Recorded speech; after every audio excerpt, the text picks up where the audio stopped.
guys, oke, aku hari ini bakal bahas tentang menstruasi. Aku sambil baca laptop aja kali ya, karena aku nyatet materinya di laptop. Oke, yang pertama kita langsung masuk aja ke pengertiannya. Nah, apa sih itu menstruasi? Itu adalah proses keluarnya darah dari vagina yang terjadi akibat siklus bulanan alami pada tubuh wanita. Dalam 100 tahun terakhir nih, usia menarche atau bisa disebut menstruasi itu telah bergeser ya ke usia yang lebih muda dikarenakan itu meningkatnya kesehatan umum dan gizi. Itu menurut Widya Stuti 2009. Kemudian sekarang usia remaja yang menstruasi itu sangat-sangat bervariasi antara 10 sampai 16 tahun dan di rata-rata 12,5 tahun itu sudah pada menstruasi menurut Derina 2012. Nah, kemudian yang kedua, tanda-tanda menstruasi. Ada banyak banget ya kalau mau dijabarin. Jadi biasanya tuh kalau cowok-cowok bilangnya ya, cewek tuh emosian. Ya pasti sih. Terus perut mual dan panas, kemudian kram pada bagian perut bawah, nyeri dan bengkak pada payudara ini biasanya sering terjadi banget ya, dan lemas. Biasanya juga ada beberapa orang yang muncul jerawat pada bagian wajahnya gitu. Kalau ngomongin hormon tuh ya, sorry guys, itu benar-benar pusing banget karena benar-benar sebanyak itu hormon tuh guys. Oke, langsung aja kita bahas ya. Yang pertama itu adalah hormon estrogen. Hormon estrogen itu adalah hormon yang diproduksi di ovarium. Ovarium itu apa sih? Ovarium itu rahim kalian gitu loh guys. Nah, itu memiliki peran yang begitu penting terutama dalam proses ovulasi. Ovulasi itu adalah proses pelepasan ovarium gitu loh guys. Kayak pelepasan telur gitu loh pokoknya. Nah, yang kedua itu adalah hormon progesteron. Progesteron itu bekerja sama dengan si estrogen ini nih, berperan dalam menjaga siklus reproduksi dan menjaga kehamilan kalian juga. Nah, terus si hormon progesteron ini juga berfungsi atau berperan penting nih dalam penebalan endometrium. Kemudian, hormon yang ketiga adalah hormon perangsang folikel atau bisa disebut follicle stimulating hormone atau FSH. Nah, ini bakal banyak banget disebutin sih. Nah, hormon ini tuh berfungsi untuk mematangkan sel telur di dalam ovarium hingga siap untuk dilepaskan dan juga dibuahi gitu ya. Kemudian yang keempat adalah hormon lutein atau luteinizing hormone atau LH. Nah, serupa dengan hormon si FSH ini nih, hormon lutein ini juga diproduksi di kelenjar pituitari yang berfungsi untuk merangsang ovarium dalam proses pelepasan sel telur. Terus yang kelima ada hormon pelepasan gonadotropin atau gonadotropin releasing hormone atau GnRH gitu ya. Hormon ini itu merupakan hormon yang diproduksi di otak atau hipotalamus yang berperan penting dalam memberikan rangsangan pada tubuh untuk menghasilkan hormon perangsang folikel dan hormon lutein yang mempengaruhi proses pematangan dan pelepasan ovarium gitu. Nah, menstruasi itu seharusnya memiliki siklus yang teratur. Siklus menstruasi itu adalah jarak antara mulainya menstruasi yang lalu dan mulainya menstruasi yang berikutnya, yang nextnya ya. Nah, panjang siklus menstruasi itu yang klasik biasanya 28 hari. Itu menurut Prawiroharjo 2009.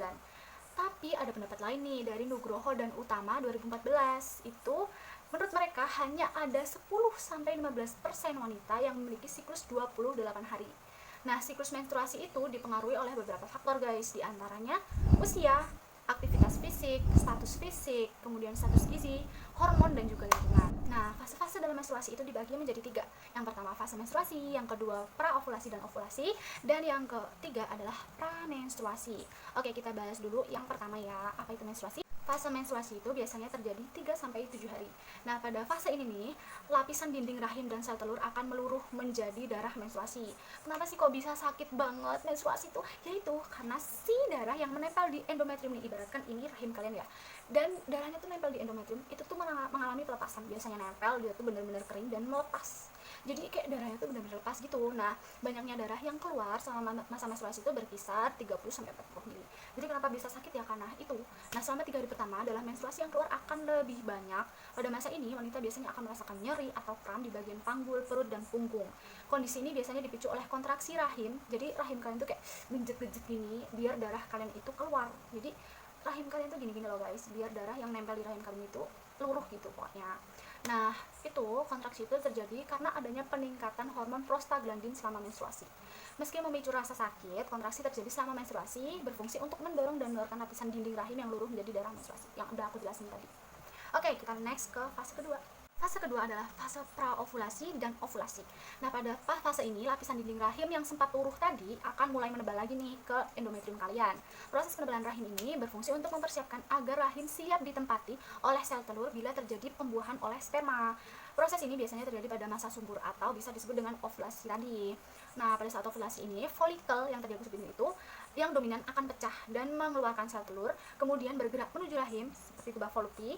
Sel telur tersebut dapat dibuahi hingga 24 jam. Jadi kalau kalian yang pengen hamil, kalian harus menunggu itu tuh hari ketika kalian ovulasi. Jadi hari ovulasi itu bisa terjadi antara hari kelima sampai hari ke-13. Ingat ya guys, dicatat ya itu. Nah, kemudian si sperma itu tadi dapat bertahan kurang lebih 3-5 hari di dalam rahim yang udah ada si folikelnya itu tadi. Nah, masa subur itu biasanya di waktu pada ya yang aku sebutin tadi, atau bisa saja 14 hari pertama gitu. Oke, kita next ke fase terakhir.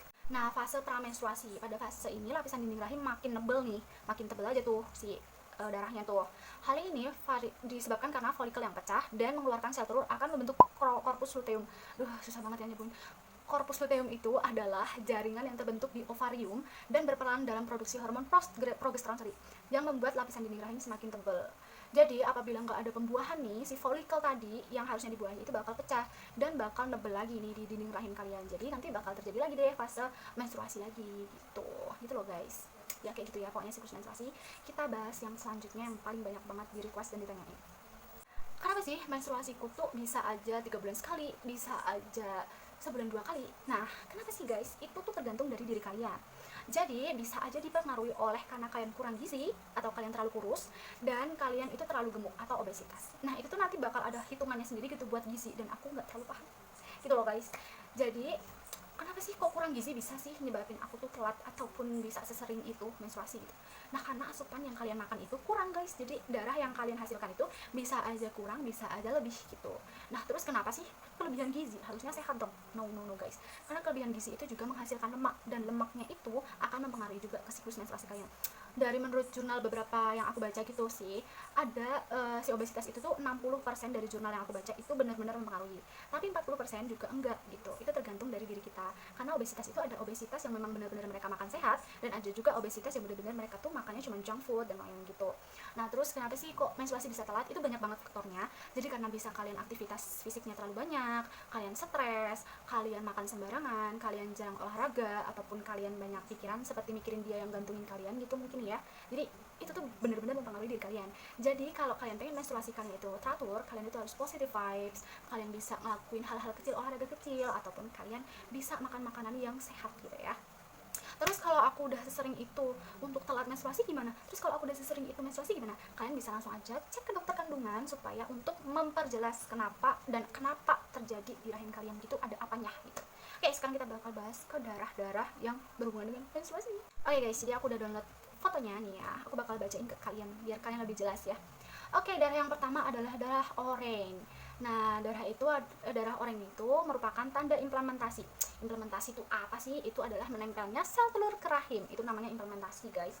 Nah, atau bisa juga dikarenakan infeksi atau bakteri dari IMS atau infeksi menular seksual. Kemudian yang kedua adalah darah pink pucat. Itu dikarenakan kurangnya nutrisi tertentu seperti zat besi sebagai tanda anemia. Kemudian ada darah merah muda, itu disebabkan karena kurangnya estrogen tadi ya. Kalian harus ingat estrogen itu apa, dan tanda ovulasi. Tanda-tanda kalian subur ya, itu merah muda. Terus merah terang ini nih yang bener-bener aku nggak ngerti lagi. Kalau kalian merah terang itu nggak usah khawatir guys, karena merah terang itu warna darah head normal. Tetapi bisa jadi juga karena tanda IMS tadi jika keluar di luar waktu head. Di luar ya, ini bukan di dalam. Kalau di dalam waktu head, darah ini tuh bener-bener bagus. Jadi kalian nggak usah khawatir, kok darah aku merah banget sih. Itu tuh karena kalian berarti sehat gitu loh guys. Nah, merah tua. Merah tua itu biasanya dikarenakan kadar hormon yang tidak seimbang dan gejala fibroid rahim. Fibroid itu apa sih? Fibroid itu adalah massa atau benjolan pada rahim. Tapi itu bukan berarti kalian kanker ya. Karena itu juga bisa sih disebut sebagai kanker, tapi biasanya tidak ganas atau dia itu bisa menghilang dengan sendirinya. Cling, magic gitu loh. Nah, si fibroid itu bukan berarti mengarah ke miom atau apa tuh namanya? Ya pokoknya si cervix itu ya. No, itu udah beda lagi. Oke? Kemudian merah keabuan, itu adalah tanda infeksi menular seksual atau infeksi bakteri. Kemudian yang terakhir adalah coklat, itu adalah sisa darah yang mengendap di rahim dan bertanda kehamilan. Jadi kalian bisa aja hamil karena tandanya merah, coklat itu juga bukan berarti ya, karena bisa aja itu adalah sisa darah-darah yang mengendap. Karena biasanya di hari-hari akhir tuh darahnya bakal coklat gitu. Hai guys, mungkin gitu aja sih penjelasan menstruasi. Karena sebenarnya siklus menstruasi kalau digambarin itu seribet itu ya, tapi kalau dijelasin sebenarnya tuh sesimpel ini. Karena videonya juga panjang, jadi nggak simpel gitu loh. Jadi kalau kalian bisa tanya-tanya atau kepo gitu masih kurang jelas gitu sama videonya, kalian bisa langsung komen aja atau swipe WA-nya aja nih, kalian bisa tanya dan nanti aku bakal bikin videonya lagi. Oke, thank you for watching and see you on my next video. Bye.